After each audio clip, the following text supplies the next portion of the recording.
Oh,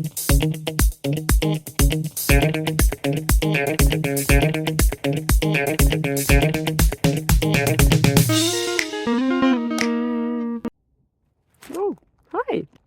Yeah, today there is a little bit of a perspective change happening because sometimes the answers are in the details, you know. Will it be the case for the next question? Let's see.